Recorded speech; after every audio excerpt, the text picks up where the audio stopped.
शिवम शिवकरम शांतम शिवात्मम शिवमार्ग प्रणेतारम प्रणमामि सदाशिवम। नमस्कार, मैं हूं संजय मिश्रा और आप देख रहे हैं तिलक पत्रिका। महाराज हैं हमारे साथ जो अपने हाथों में भगवान शिव महादेव को गुदवा रहे हैं। आइए उनसे बात करते हैं और देखते हैं भगवान का ये टैटू जो महाराज के हाथों पे विराजमान हो रहा है।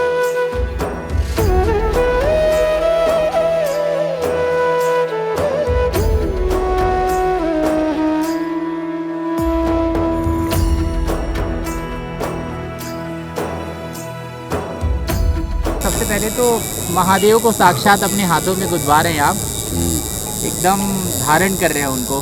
साधु का एक और श्रृंगार ये भी है। हाँ, मेरा एक हाथ में इनका मूर्ति स्वरूप रहेगा और एक हाथ में इनका त्रिशूल बनेगा।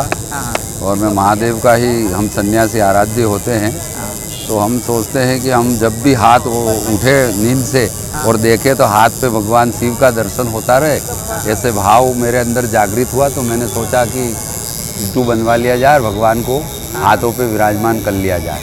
ऐसे तो भगवान शिव हमारे सांसों में बसे हुए हैं, परंतु ये निर्गुण रूप से सांसों में बसे, सगुण रूप से हाथों पे मूर्ति स्थापना करवा रहे हैं। कलाकार गोरखपुर के हैं ये, और इनकी कला को देखकर प्रभावित हुआ और फिर मैंने डिसीज़न लिया कि इनसे शंकर भगवान की स्थापना करवाऊँ, और ये कर रहे हैं। 10-15 मिनट में कर देंगे। एक त्रिशूल को भी इस हाथ में बिठाऊंगा और दोनों हाथ में भगवान भोले का नाम लेते हुए 29 तारीख को शाही स्नान करेंगे। साधु तो योद्धा होते हैं, तो मैं जानता हूँ आपको दर्द वर्द नहीं हो रहा है, लेकिन फिर भी मैं पूछ रहा हूँ कैसा लग रहा है? मतलब थोड़ा बहुत दर्द हो रहा है? हल्का सा दर्द है, लेकिन जब भगवान शंकर जी का भाव आ गया है तो दर्द क्या है। उनके लिए तो सब कुछ सहने के लिए हम तत्पर है, उनके लिए तो लड़ने के लिए भी तत्पर है। वैसे भी साधु शस्त्र शास्त्र दोनों से चलते हैं। अभी अध्ययन कर रहे हैं, जब देश के ऊपर संकट आएगा तो शस्त्र भी उठाएंगे। सुंदर। तो आपने भगवान महादेव की यही वाली प्रतिमा, यही वाला चिन्ह क्यों चुना? इसमें क्या? इसमें विशेषकर ये है कि त्रिशूल और भगवान शंकर दोनों साथ में हैं, तो उनका शस्त्र और भगवान की मूर्ति दोनों साथ में है, इसलिए चुना। अलग से हमें नहीं करवाना पड़ेगा, और भगवान का श्रृंगार शस्त्रों से ही है। महादेव भी लिखा हुआ है, डमरू है, हाँ, सब है, यस, जटाएं हैं, चंद्रमा है, टोटल ऑल मूर्ति में जो भी विशेषता होना चाहिए वो सब इसमें है, ऑल पर्पस। मतलब बहुत सोच समझ के, मतलब महाराज, क्योंकि ये जो प्रतिमा है विराजमान हो जाएंगे महाराज एक बार तो हमेशा रहेंगे। हमेशा। तो बहुत सोचा होगा ना कि कौन सा क्या निशान? बहुत सोचा है हमने, और भगवान के जितने भी श्रृंगार होना चाहिए शंकर के, वो सब इसमें विद्यमान है, तो उस हिसाब से हमने इसको सिलेक्ट किया है। तो आपने तत्काल सोचा कि पहले से मन में था? नहीं, हमने 8-10 दिन से हमारे मन में चल रहा था। और थोड़ा सा डर ये लग रहा था कि कहीं दर्द होगा, बुखार आएगा, लेकिन फिर सोचा कि भगवान शंकर के नाम से बुखार क्या है, सब चला जाएगा। हाँ, तो साधु का जो जो श्रृंगार होता है वो भी उसमें है? सभी विद्यमान है। सन्यासी का टोटल श्रृंगार इसमें विद्यमान है, और 29 तारीख को इनके अंदर भस्मी भी लग जाएगी, इस मूर्ति के अंदर भी। 2 स्नानों की मूर्ति, 2 स्नानों का जो भस्म चढ़ेगा वो इस हाथ पे चढ़ेगा, तो भोलेनाथ का श्रृंगार तो हो ही गया है, और इनका स्नान भी भस्म के द्वारा हो जाएगा। क्या बात है। महाराज, आपका नाम क्या है? मेरा नाम गजेंद्र गिरी महाराज है, और हम जहाँ ये बैठे हैं यही इसी अखाड़े से, हम महानिर्वाणी अखाड़े से हैं।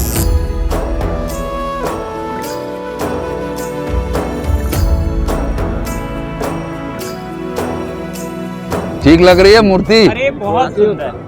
आप लोग बताओ कैसा लग रहा है महाराज के हाथ में? अति उत्तम, आनंद है। आनंद है? आनंद। क्या बात है। कलर अब होगा तो निश्चित कलर है कि महाराज जो कलर बता रहे हैं वही? निश्चित कलर है। हाँ। महाराज, आपकी जटाएं बड़ी सुंदर हैं जी, और आप उसको बड़े अच्छे से, आपने गूंथा भी है उससे, जी धागे से भी। हाँ, ये जटा जो है वो मेरी 9 साल की जटा है, और मैंने सबसे विशेष बात इस जटा में ये है कि मैंने इसको बड़ के दूध से बनाई है।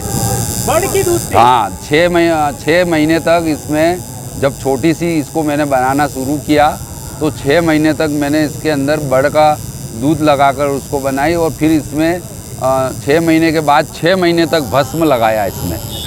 और फिर इस जटा को मैंने बनाया है, और इसमें मैंने शोभा के लिए, श्रृंगार के लिए इसमें मैंने चांदी के रिंग पहनाए हैं बनवा के स्पेशल। अच्छा, बीच बीच में है यहाँ। जी, ये चांदी के 9 रिंग हैं, 9 नाथ और 9 रिंग। 9 नाथ कौन होते हैं महाराज? ये सिद्ध होते हैं, नाथ संप्रदाय में होते हैं। वैसे हम सन्यासी हैं।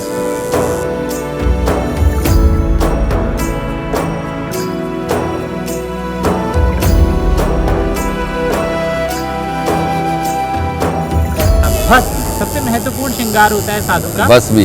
हाँ, भस्मी। तो क्यों लगाना चाहिए? भस्म क्यों लगाते हैं साधु? भस्म साधु का वस्त्र है। हाँ। जब वो नागा हो जाता है उसके बाद उसका पृथ्वी का जो भस्म होता है, जो कुंड से भी बनाई जाती है भस्म, और केले के पेड़ से भी बनाई जाती है, अलग अलग तरीके से भस्म बनाई जाती है। वो भस्म को हम वस्त्र रूप में धारण करते हैं। एक तो ये। दूसरा इसका कारण ये है कि हमारे शरीर में जितने रुआ हैं, जितने छेद है, उतनी भगवान की ज्योतिर्लिंग बताई गई है। तो प्रत्येक ज्योतिर्लिंग को हम 3 साल में भस्म के द्वारा लगाकर उनको श्रृंगार करते हैं और फिर नहाते हैं, फिर लगाते हैं। तो इस तरह से इसका विशेष कारण है। पहली बार सुना। हाँ, हमारे प्रत्येक रूह के अंदर शास्त्रों में कई जगह पे वर्णित आया कि प्रत्येक रूह में भगवान शंकर की ज्योतिर्लिंग है। जितनी प्रगति है, ये भूमि है, वही शरीर का रूप धारण किया है। तो जो प्रगति पे जितने देव मूर्तियाँ हैं, जितनी लिंग है, वो इस शरीर में भी होगी।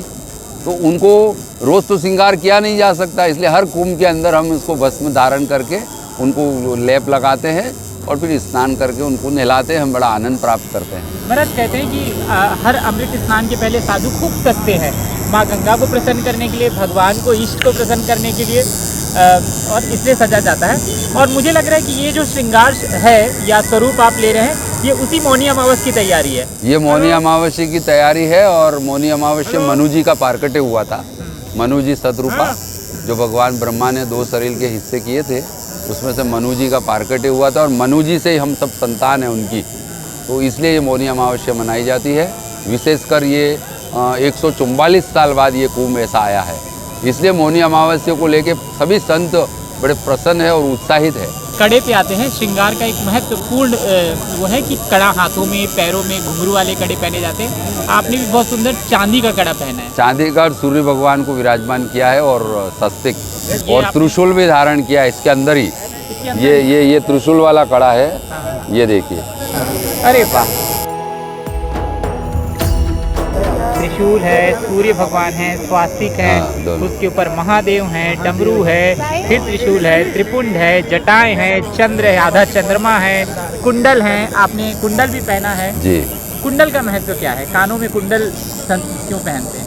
कानों में कुंडल उनका एक श्रृंगार है। भगवान शंकर जी ने भी पहने हैं। हाँ। और सभी देवताओं ने कुंडलों का उपयोग किया है, तो हम लोग उनका श्रृंगार करके अपने आप को प्रस्तुतित करते हैं। महाराज, मौनी अमावस का जो स्नान है, जब माँ गंगा की गोद में हम प्रवेश करते हैं, तो किस विधि से करना चाहिए? राजशाही विधि से हम लोग शाही स्नान करते हैं। राजा रजवाड़े जैसे जुलूस के साथ जाते हैं। संसार से अलग हटकर हम लोग स्नान करने जाते हैं। और पहला स्नान मौनी का हमारे महानिर्वाणी का ही है।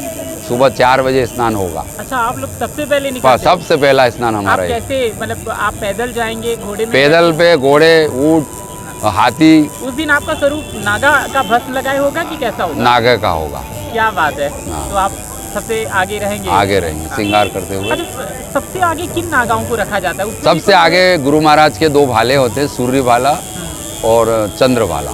दोनों भालों को पकड़ते हैं। हो सकता है हमारी ड्यूटी भाले में होगी तो फिर हम आधा लंगोट लगा के उस भाले को पकड़ते हुए चलेंगे। जो पहला स्नान हुआ था उसमें हमने भाले पे ड्यूटी की थी और भाले को पकड़ा था। तो ये जो नागा होते हैं, ये कौन सी ड्यूटी के लिए सबसे ज़्यादा ललायित रहते हैं? सबसे ज़्यादा ललायित ये नागा फ्री रहना चाहते हैं, बंधन में नहीं। और क्या क्या उस दिन करेंगे जब आप स्नान के लिए जाएंगे? और फूलों की माला पहनेंगे? फूलों की माला पहनेंगे, भस्मी धारण करेंगे, कुमकुम लगाएंगे, अलग अलग माला, रुद्राक्ष लगाएंगे। हाँ। और बालों को भी, अपनी जटाओं को भी श्रृंगार सजाएंगे। चंद्र लगाऊंगा, ओरिजिनल चंद्र है हमारे आपके पास? यस। भालाधारी अलग होते हैं क्या? हाँ, क्या थोड़ा महत्व महिमा? भालाधारी को कोई टच नहीं कर सकता है, उनके आसपास पूरे साधु की टीम लगी रहती है। तो तभी हम लोगों को सब भगाते हाँ, रहते हैं, भागो भागो। इसलिए हाँ, इसलिए नंगे पैर। और वो भगवान का शस्त्र, आदिकाल से पूजा कभी बंद नहीं हुई है। जब से अखाड़ा का निर्माण हुआ है तब से उनकी पूजा होती है, और उनका सबसे बड़ा महत्व हमारे भालों का है। अंतिम सवाल महाराज, हाँ। महाकुंभ में लोग हम चले आते हैं, मेला देखते हैं, है ना, लेकिन महाकुंभ में आके यहाँ पे क्या क्या अवश्य करना चाहिए? महाकुंभ में आकर सबसे पहली बात तो ये है कि त्रिवेणी संगम माँ की गोद में हम आते हैं, तो सबसे पहले यहाँ भजन करना चाहिए, और हमारे जीवन संसारिक मोह माया को त्याग करके हमें यहाँ परमात्मा का भजन करना चाहिए। और विशेषता कुंभ में क्या है उसको हमारे जीवन में उतार कर उस पर चलना चाहिए, ताकि हमारा जीवन आगे का अच्छे से चल सके। महाराज, हमसे बात करने के लिए बहुत बहुत धन्यवाद। Thank you. और आपके भी चैनल को बहुत बहुत शुभकामनाएं। इसी तरह आपका चैनल संतों को केंद्रित करे और आगे भक्ति का प्रचार करे, यही भाव है हमारा।